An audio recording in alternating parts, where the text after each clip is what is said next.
It's past midnight when she tells me to leave. The foyer light is too clean for the hour, carving everything into facts. On the console, the safety kit is arranged like a still life. Pepper spray pointed toward the door, a pink keychain alarm that chirps when her brother taps it, and a small white tracker turned face up like an eye. He found it in my car, she says, not looking at me.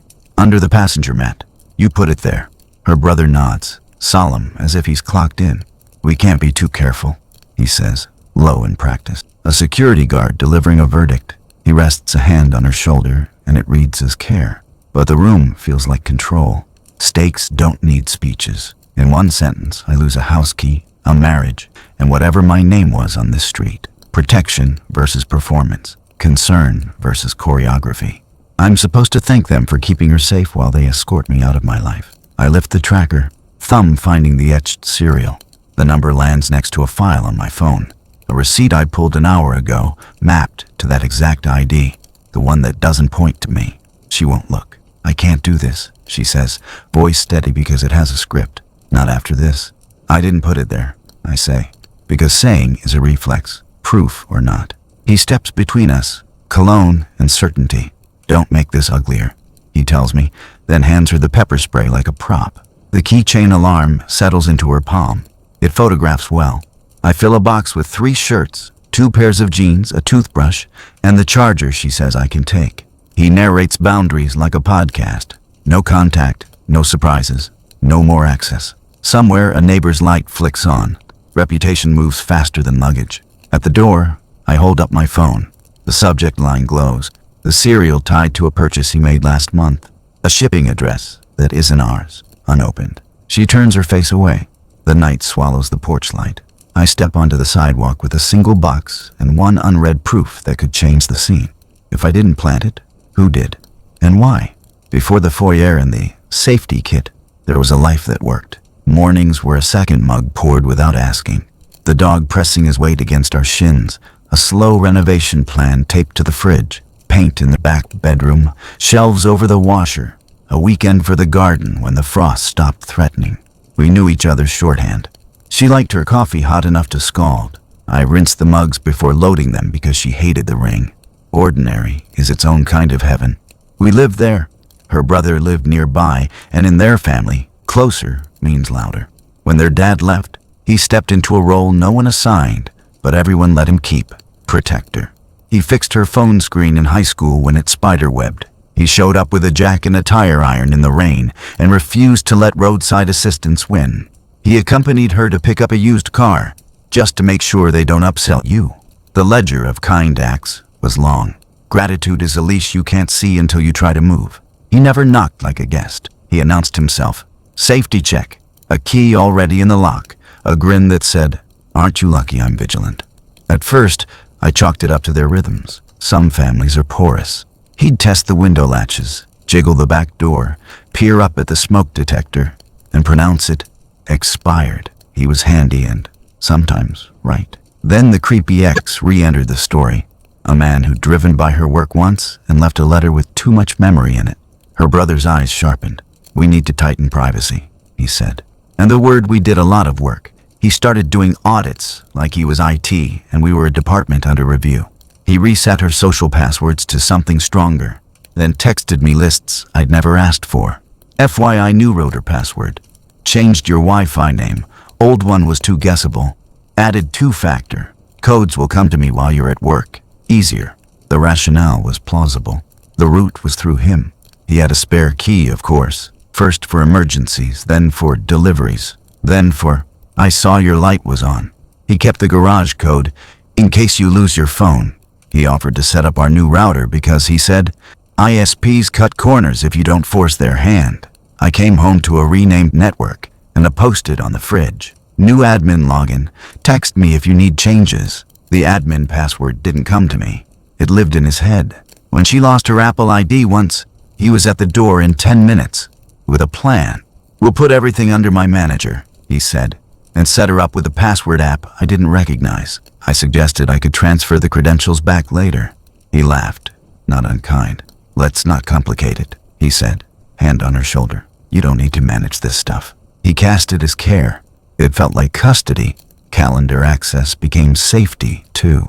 "If I can see your week, I'll know when to check in," he said, and requested full edit rights. Soon my dentist appointment pinged on his screen before it pinged on mine.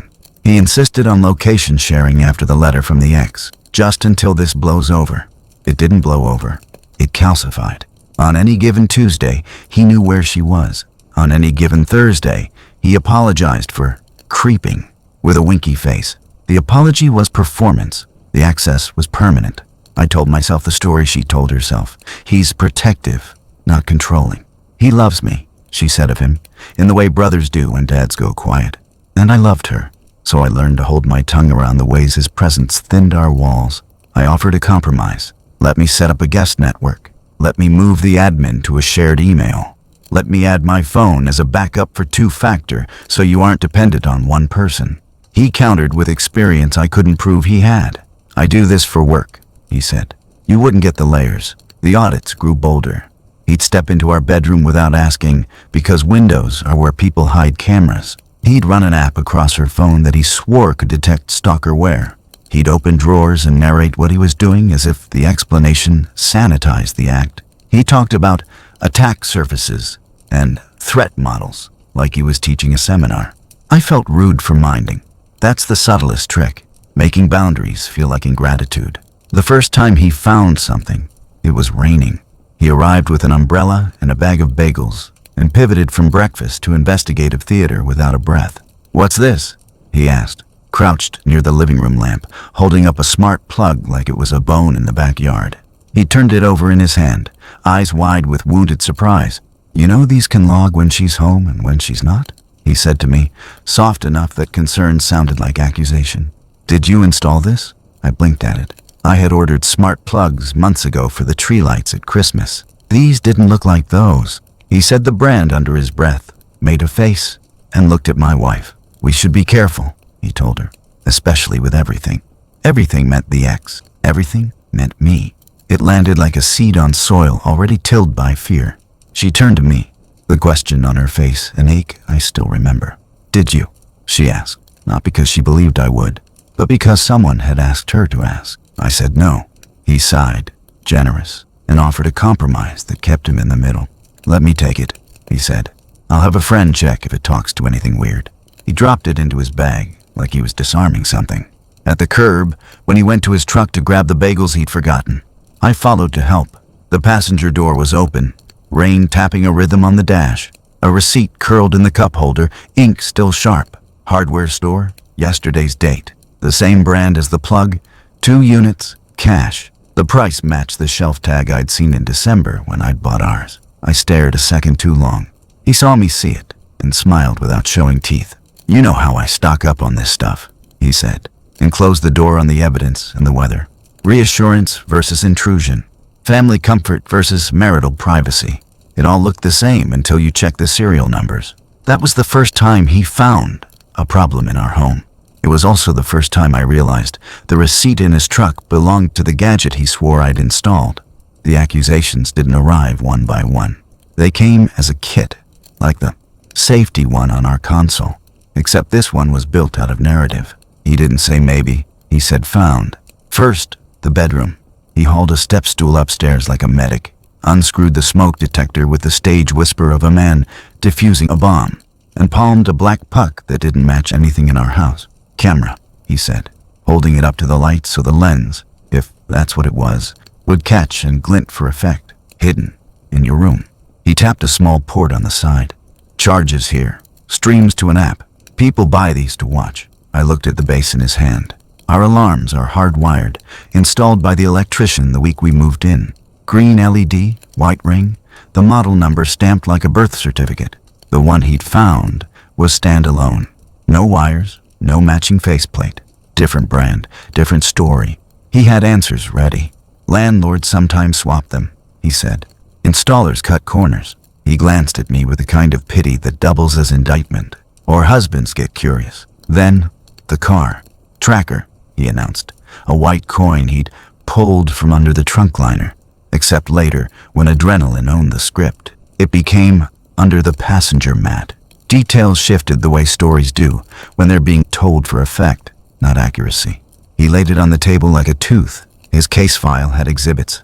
Screenshots of my texts, highlighted like subpoenas. Drive safe. Henderson Ice is up this late, I'd written once, because the city had pushed an alert and Henderson Ice is up. Need anything from the store?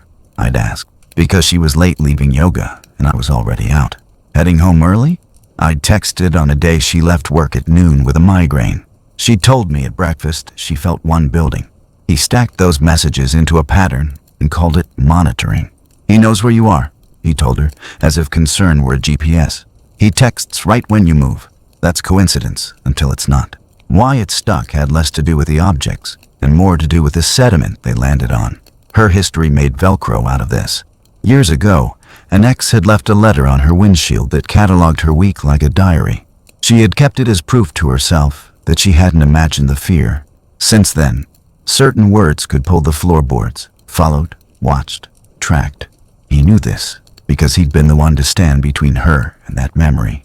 He'd earned the badge of protector and wore it so long it fused to his skin. He knew how to speak into that frequency.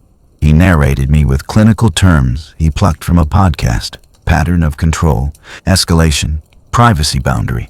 He said the words like diagnoses, and people trust diagnoses because they promise a treatment plan. He framed my late nights as obsession, not deadline. I was on a project sprint. We were submitting a proposal that had been 3 months in the making, and the city server only accepted uploads in a window that might as well have been dawn.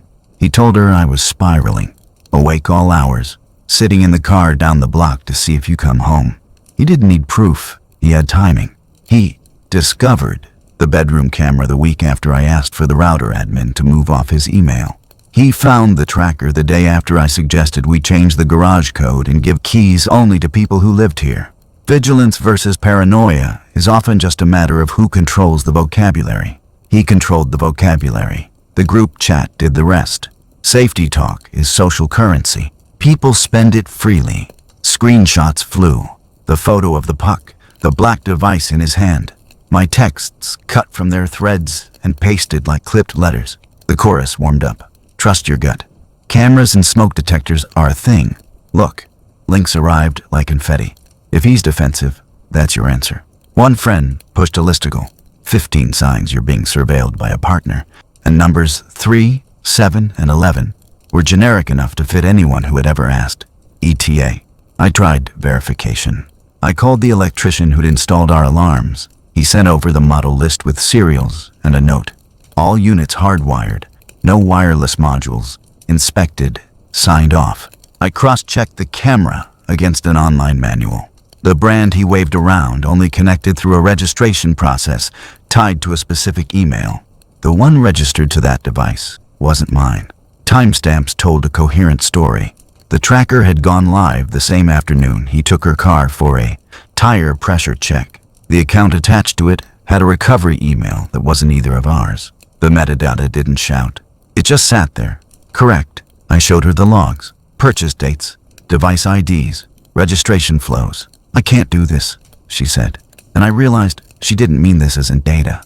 She meant this as in choosing between the person who vowed to guard her and the person who vowed to love her. He'd made those roles mutually exclusive.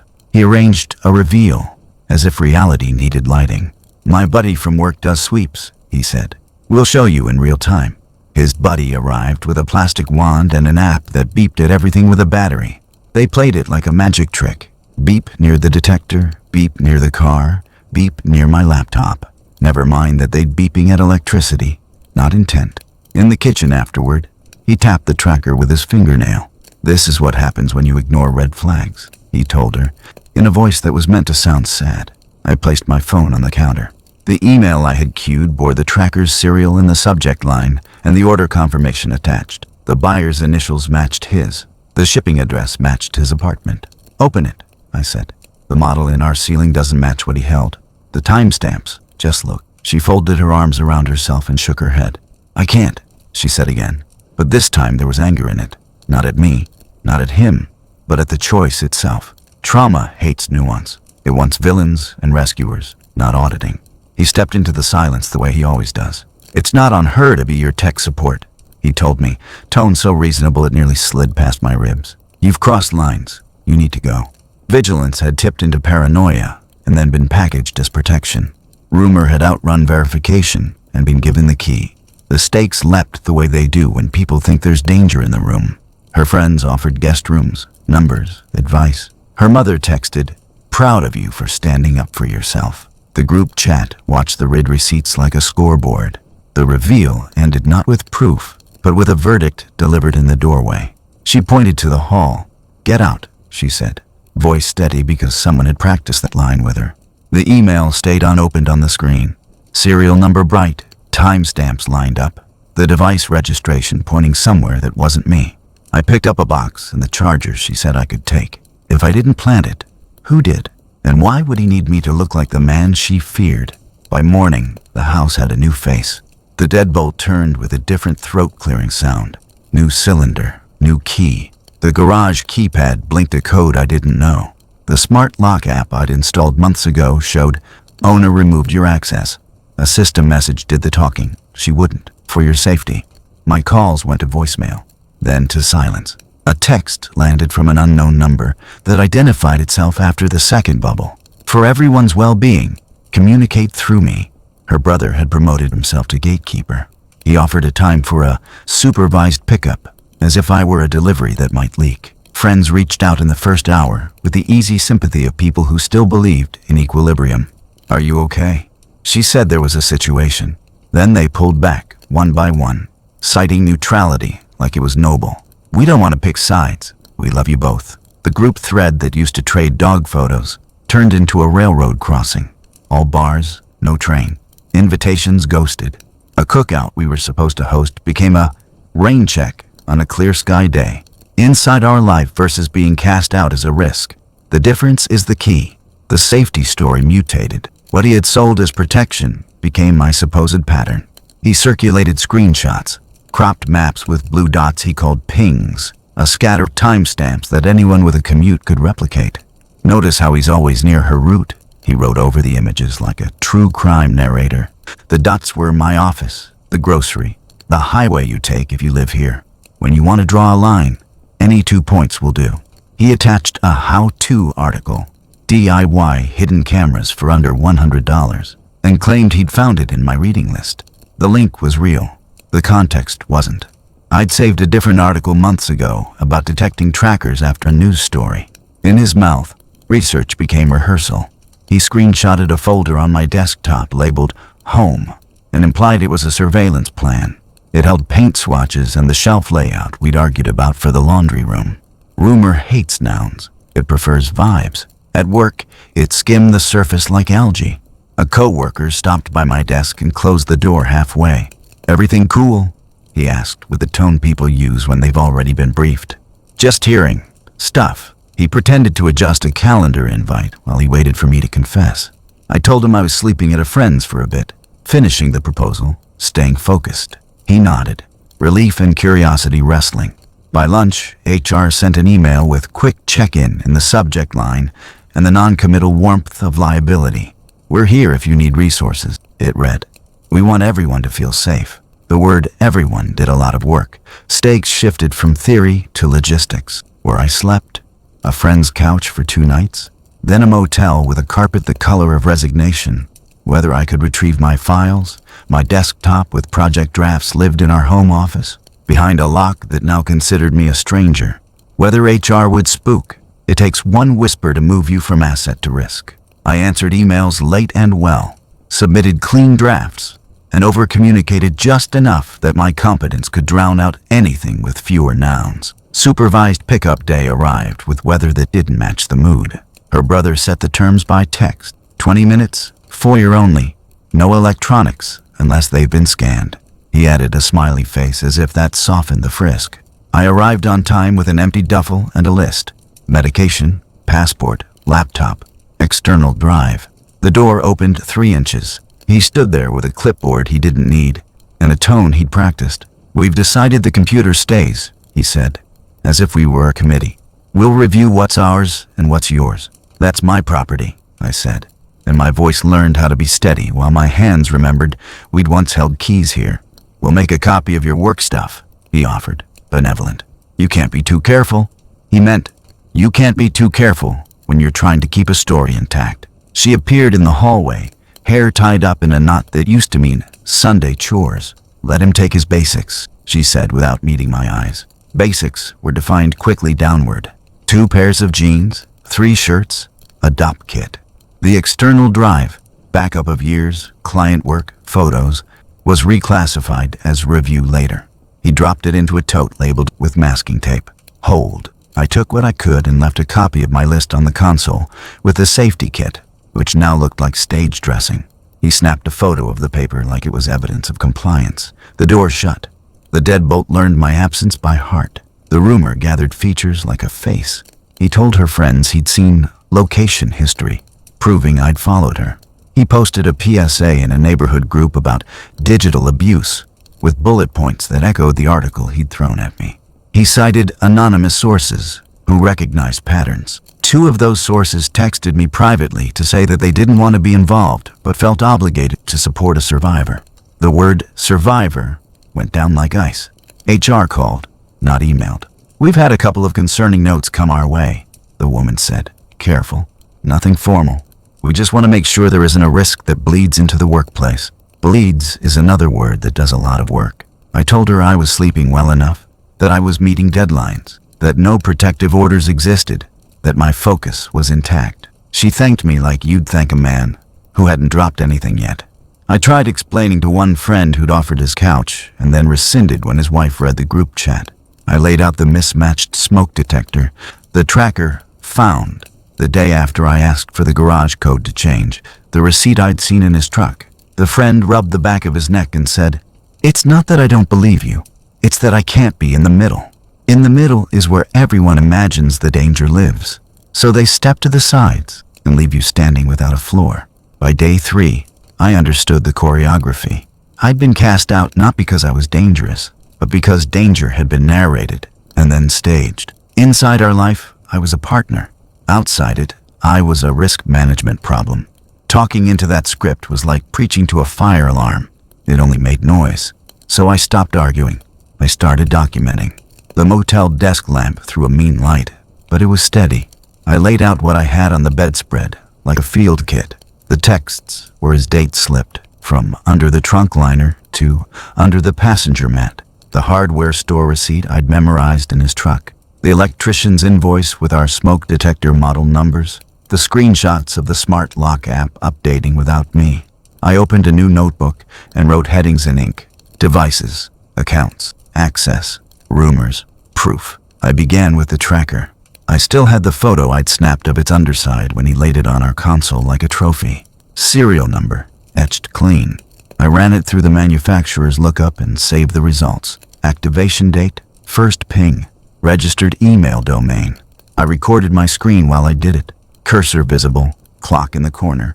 So the provenance would be as boring and undeniable as a bank stamp. I exported the page as a PDF and printed the checksum. If they called it doctored later, I'd have a chain. Next, the smoke detector. Our electrician had emailed the day we moved in with a list of units and their batch codes for warranty. I pulled the message from my archive and circled the model. Hardwired only, no wireless module. Batch code matching the plastic ring currently in our ceiling. I took photos of our actual units months ago when we painted. The paint line cuts across the base like a signature. The puck he'd held up had a different face and a micro USB port. I noted it, cited it, saved it. Outside, a highway hummed. Inside, the room finally felt like something I could steady. The story had been written without receipts. I would learn to speak in receipts only. I closed the notebook, labeled the first folder, Tracker Serial Registration, the second, Detectors Batch Install, and opened a new document titled Timeline. The next move wouldn't be a speech. It would be an order. The couch wasn't mine. The quilt smelled like someone else's detergent. The ceiling fan ticked at a speed that didn't belong to my thoughts. And the cat, mercifully, liked me. My phone pulsed in my palm, a metronome for bad ideas. Drafts to her that started with please and ended with questions I didn't want answered. I typed and deleted until my thumbs felt like liars. The urge was a river. Drive back and ring the bell. Ask her to look you in the eye. Call her mother. Call her friends. Walk them through the difference between a hardwired alarm and a puck someone bought online. Tell the story. Tell it better, louder, with the sharpness panic gives you. Then the pattern clicked into place like a lock. Whenever he framed something as safety, she moved fast and I disappeared. The subject changed from whether a thing was true to whether she would be safe if it were. He didn't have to prove anything. He only had to keep her in the posture of protection. In that posture, the past ex lived again. The adrenaline came with a rationale, and I became a silhouette. The husband who could be dangerous. Evidence couldn't keep up with that script. Only removal could. Remove access. Remove ambiguity. Remove me. That's when the stakes sharpened. This wasn't about saving face. It wasn't even about the house, or the work files locked behind a door I paid for. It was about who gets to narrate my character. Once people believe you're a risk, every courtesy becomes a concession. The room rearranges itself around the idea of you, and you're expected to be grateful for the chair in the corner. Pleading is a way of agreeing to the terms. Choosing is not. I looked at the drafts again. Each one bent my spine a little. Explanations, clarifications, tiny speeches that would land in a room already furnished for my absence. I deleted them all. Helplessness had been a method too. My method would be different. Verify, document, don't argue. I said it out loud to the cat, who blinked like a witness. Then I got to work. The first instinct was to sprint. The smarter move was to set pace. I opened a new note and wrote 3 headings: devices, receipts, third-party logs. Under devices, I listed what exists in the world, whether anyone believes me or not. Serial numbers, activation dates, registration emails. The tracker's ID was already in my photos. The manufacturer's lookup had given me its birthday, and the first time it ever pinged. I recorded my screen while I ran the search again. Cursor visible, menu bar, clock and frame, a monotone theater of provenance. I exported it, hashed it, saved the checksum. Boring is my new superpower. Under receipts, I wrote what money says when it isn't being told to lie. SKU codes, timestamps, the price tag that only matches one model. I couldn't pull the slip from his truck, but I could visit the same hardware store, photograph the shelf layout, the label that matched the device he'd waved around, the receipt printout with the product code. I could pull my own card statements to show I hadn't bought it. I could file an affidavit later that I recognized the curled thermal paper and its exact price from the day before he found the plug. If he'd paid cash, the paper trail thinned, but not to zero. Some trails are footprints, some are the mud left behind.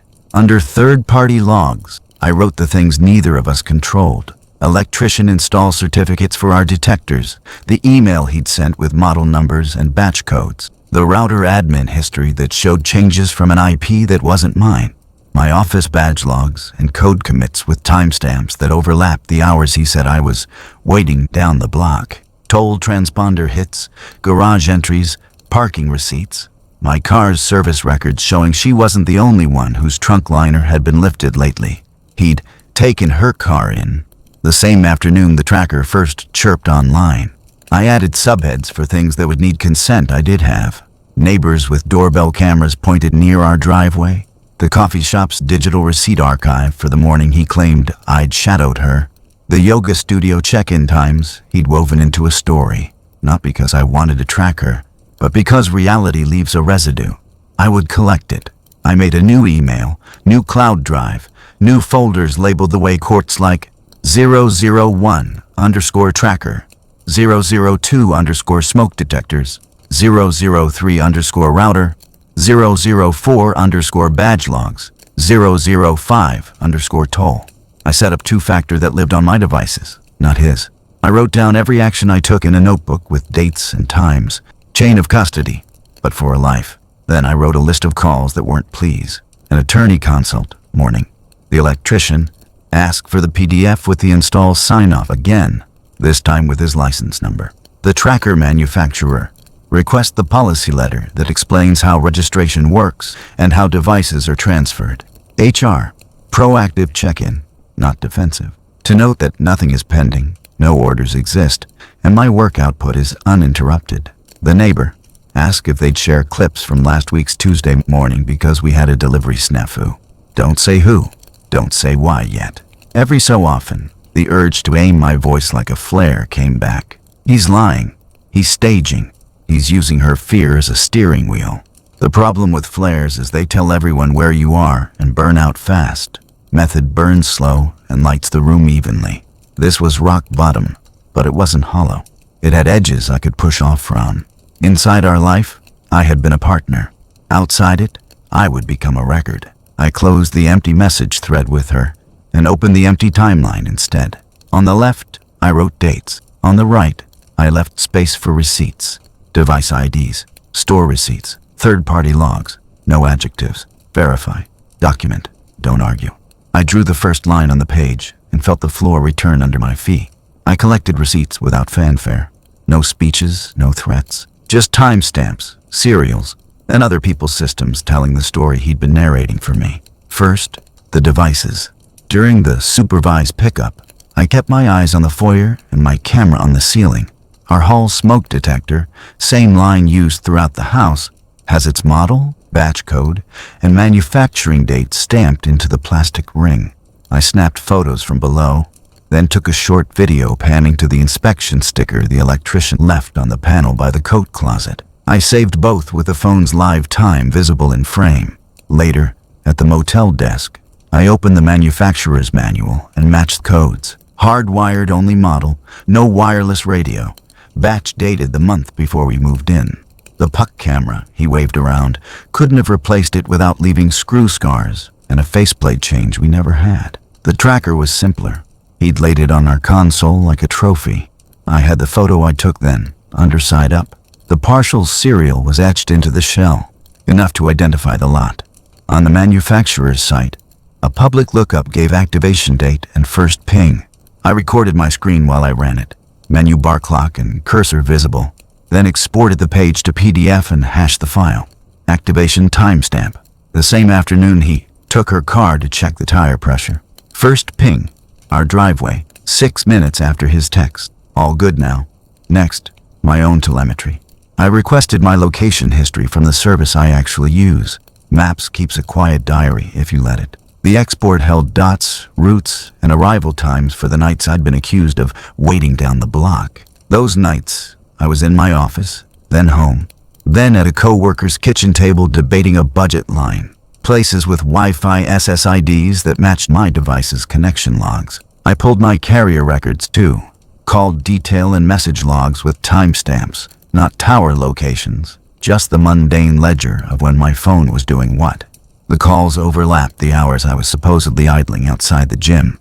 I recorded each export, saved originals, printed checksums, boring on purpose. Our internet account lives under my name. Even though he migrated admin for the router login months ago, the ISP portal still let me download system summaries, equipment MAC addresses, device names last seen, and admin changes. In the log, 2 midday admin sessions from a device labeled 1+_8, and a laptop with an OUI block that resolves to Lenovo. Neither mine. On days I was in meetings across town, DHCP leases listed his phone by the friendly name he once let slip while airdropping a photo. His name phone. Connected while I was clocked in at work. I exported the logs and took a screen recording that included the account header with my name on it. He said/she said is a storm. Third-party artifacts are the ground. Allies carefully chosen and carefully asked. Our neighbor's new doorbell cam caught a slice of our walkway and front door.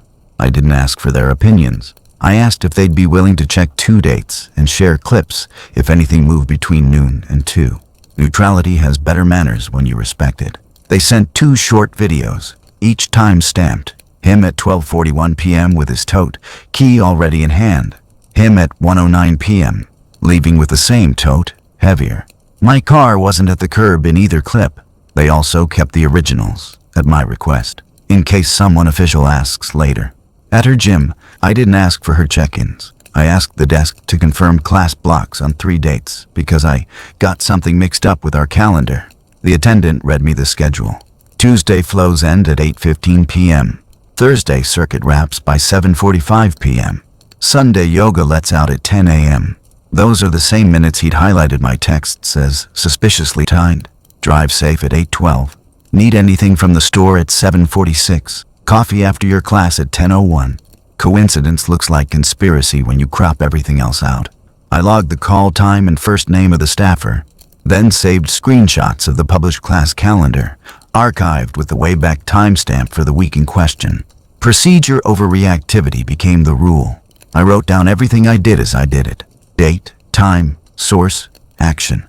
Chain of custody for a life, page by page. Then, counsel.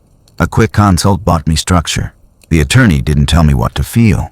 She told me how to preserve what existed. Keep all communications in writing. Don't delete anything.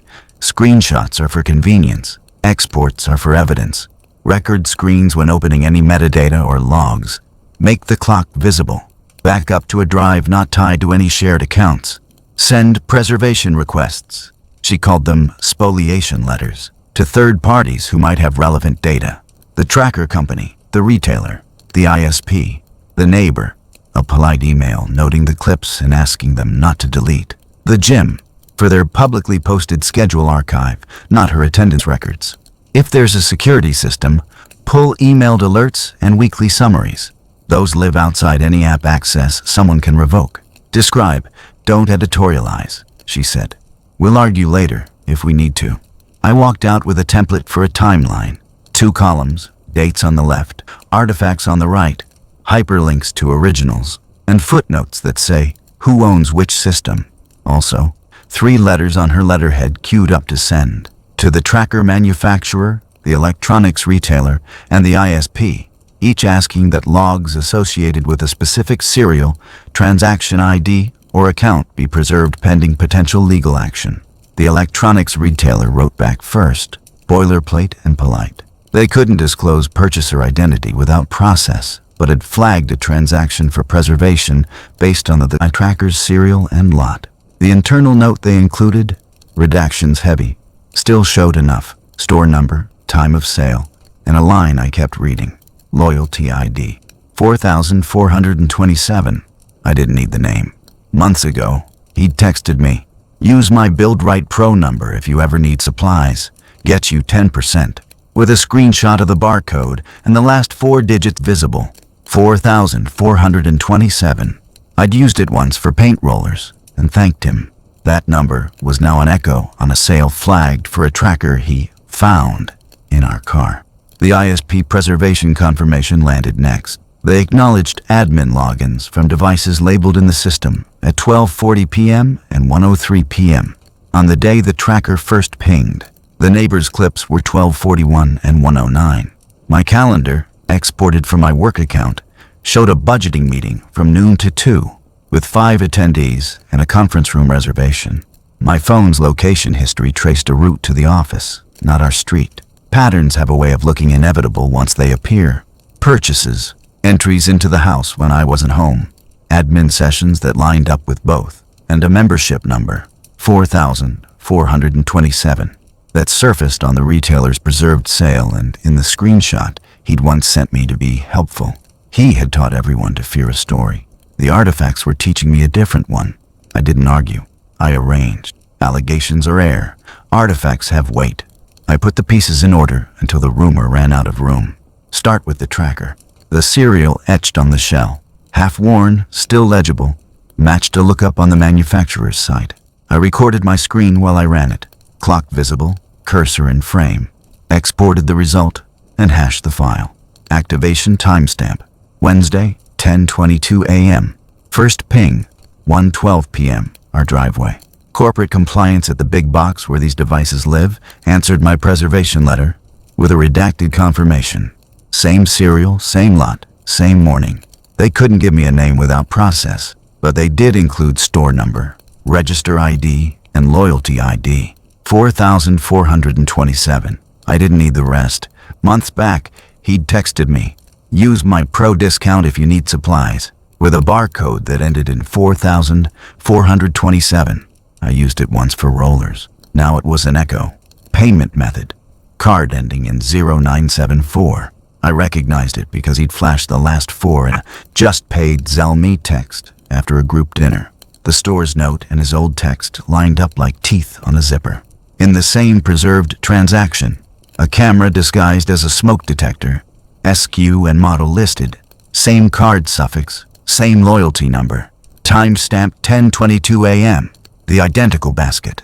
The manual for that model shows a micro USB port and a wireless radio. Our alarms at home are hardwired only. Manufacture date stamped 3 months before we moved in. I had photos from paint day. White rings with a faint paint edge like a signature, and the electrician's batch list. His find and our ceiling never matched. Then the house.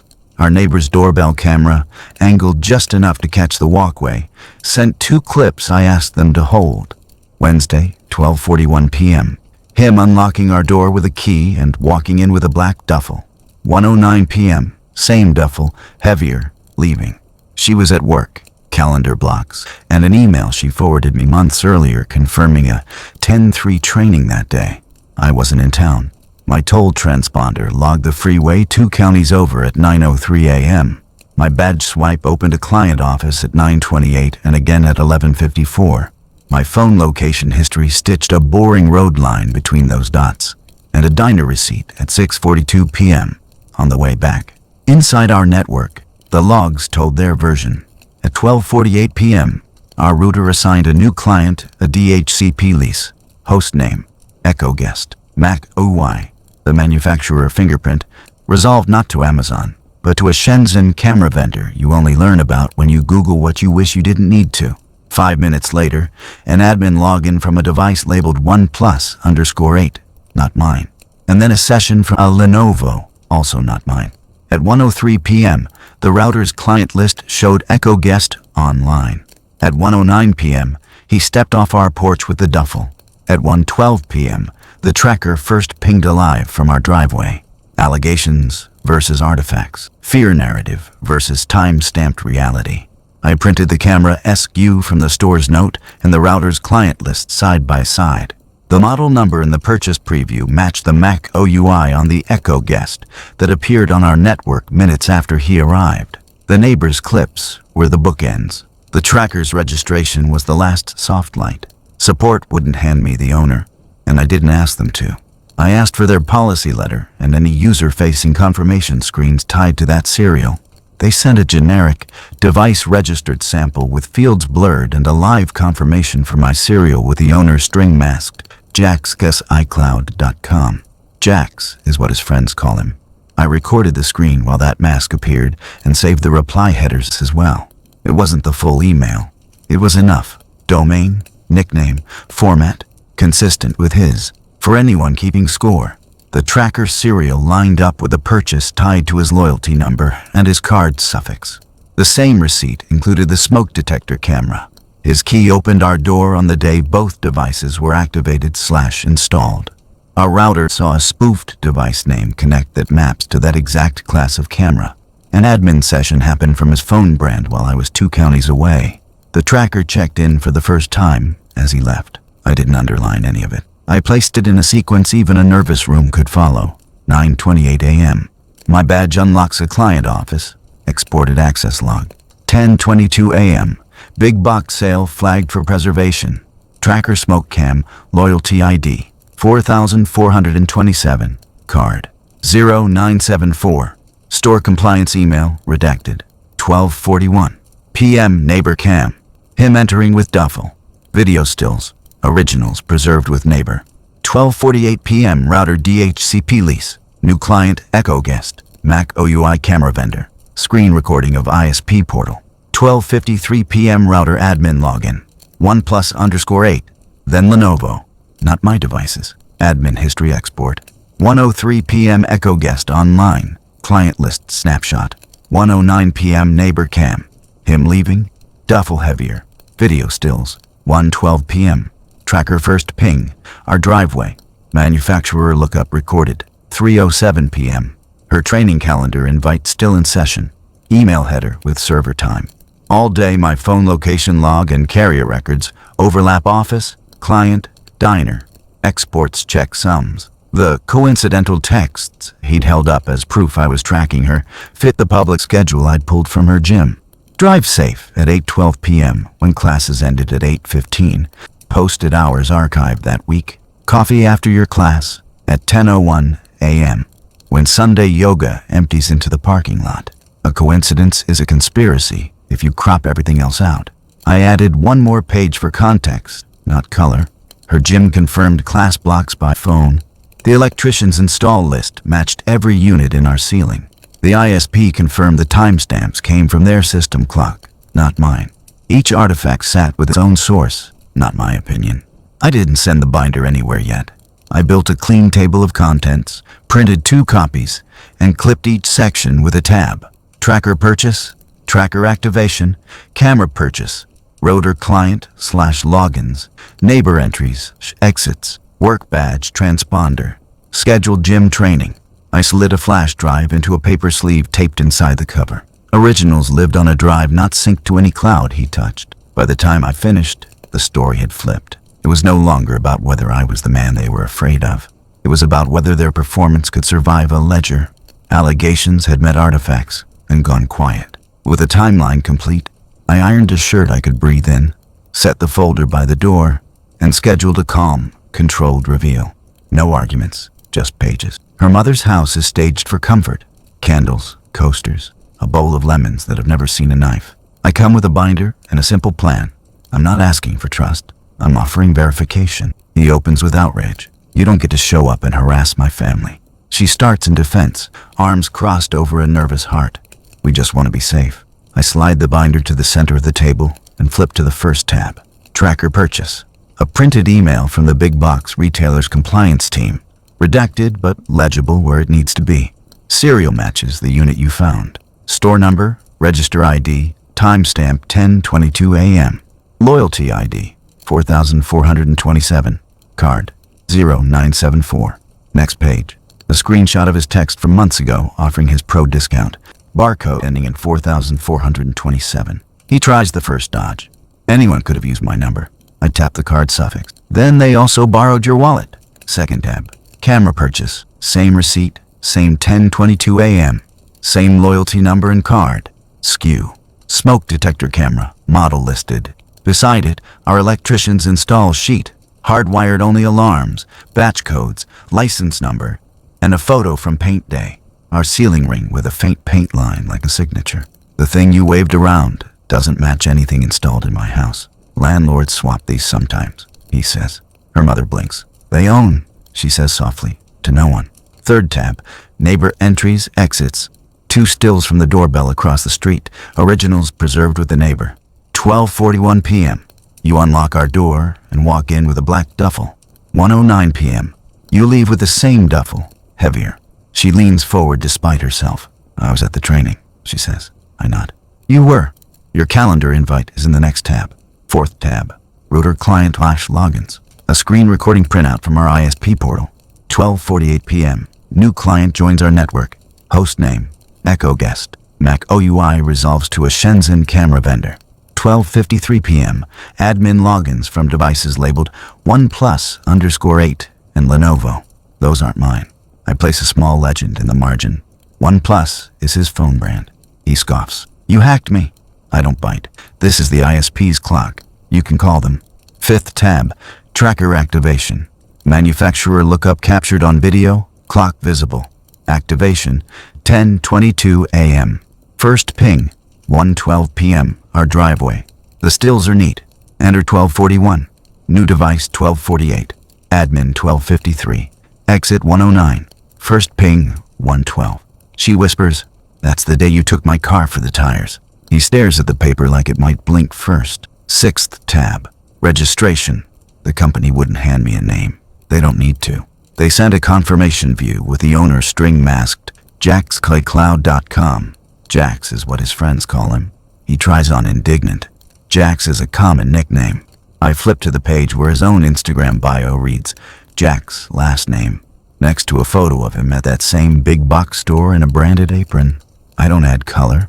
The facts don't need it. Around us, the room changes shape. It stops being a stage and starts being a record. Her mother smooths a napkin that doesn't need smoothing. Her father, silent until now, points to the loyalty number. That's your trade account, son. Son lands heavy. He deflates a fraction. She looks up at me with shock and something else. Recognition of how her fear was handled like a tool. Why? She asks him, voice small. Protector mask versus motive. I'm not the one to answer that. I keep my procedure. 2 more pages for context, not theater. My badge logs from the client office 2 counties over that same day. Toll transponder hits. A diner receipt time-stamped 6:42 p.m. Coming home. The gym's public class schedule archived for the week. He said my texts were perfectly timed. 8:15 p.m. end time beside my 8:12 drive safe. A coincidence is not a conspiracy. A crop is not a fact. He reaches for a last refuge. Performance. You're twisting this. You're tech washing. You've always had control issues. Look how organized this is. Organization as indictment is a familiar move. I let the silence do its job. I'm not here for a verdict, I say. I'm here to inform you what happens next. Stakes become immediate because they're on paper. Their story collapses in front of the family that adopted it. Mine condenses into a boundary I should have drawn sooner. This binder is yours, I tell her, sliding it toward her hands. The originals are preserved. From this moment, communication goes through counsel. No one moves money in my name or touches my devices. There's a list inside for arranging property return by inventory, not drama.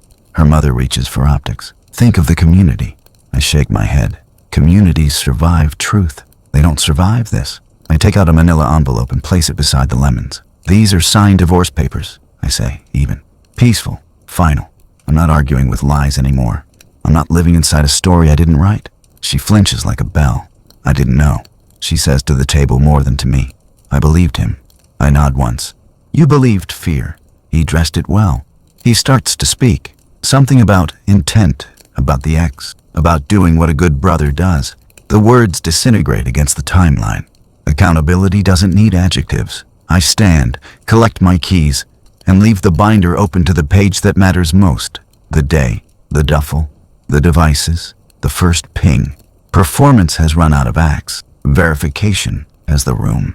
I place the envelope with the signed divorce on the table, peaceful, final, and walk out, leaving them with exactly what the evidence says. Ripples move faster than reason. By Monday, the group chat that crowned him head of safety went dim. Relatives who had amplified the rumor went quiet. A few sent sorry in lowercase, then followed with screenshots of his DMs from weeks ago. Might be best to take some distance from him right now. Trust me. He'd nudged the room to step back, then posed as the space their absence created. Control masquerading as care. Mutual friends who vanished reappeared with the vocabulary of regret. I believed the situation, not the facts. One forwarded a thread where he pitched them talking points, articles, phrases, the narrative arcs to hit. Another attached a photo of his proof folder, the same cropped maps, the listicle about hidden cameras, a script dressed as concern. In the very chats he once commanded, his credibility frayed. Silence didn't protect him anymore. It isolated him. She sat with the binder. Trust didn't just break in him. It broke in the stories she'd let steer her. I made fear my editor, she said. A sentence that sounded like a realization and a goodbye. Her mother called it a misunderstanding. Her father called it what it was and asked for the keys back. Family roles redrew themselves with the scratch of a pen. No more unannounced safety checks. No more gatekeeping passwords. No more treating vigilance like a hall pass. Noise gave way to consequence. We disentangled what a marriage entangles. Joint accounts froze. Automatic payments rerouted. Authorized users removed with receipts. My external drive came back via courier. Inventory signed. Spare keys were reclaimed. House, garage, mailbox. And the locks were rekeyed anyway. Less for protection than punctuation. The router admin moved under a shared email I control alone. The mailbox went to a P.O. box until the habit of interception died. HR got a calm update from me and a copy of the court's acknowledgement of filing. Work stayed boring. Boring is safety's native language. His theater kept trying to book the room. He posted a resources thread about digital abuse that read like a defense brief for a play the audience had just seen backstage. Inside chats, people started asking questions he couldn't outpace. Is this your loyalty number? Why did you have a key? The responses thinned into talking points, then into nothing. Control without consent becomes isolation. Stakes settled into shifts you can file. The counselor's letter set expectations for property exchange by inventory, not emotion. Subscriptions, insurance, and utilities were retitled. The dog stayed with her because that was the gentlest answer for the dog. I arranged vet records to transfer smoothly and Paid my half through the date of separation because clean lines matter. We traded duplicates of photos through a link with red receipts. No more handoffs in foyers with an audience. The apologies kept coming, and I learned to accept only the kind that travels back through the same corridors as the harm. If you helped spread it in public, fix it where you spread it. If you left quietly, you can return quietly. Just don't ask me to narrate your relief. Forgiveness came in practical shapes. Removed admin rights, returned keys, corrected messages. I closed loops until they clicked. What I kept, what I returned, what I released. Kept my name, my credit untethered, my work, my backups, my morning routine, a record that can walk without me. Returned house keys, garage fob, a box of her family things, the impulse to be her tech support.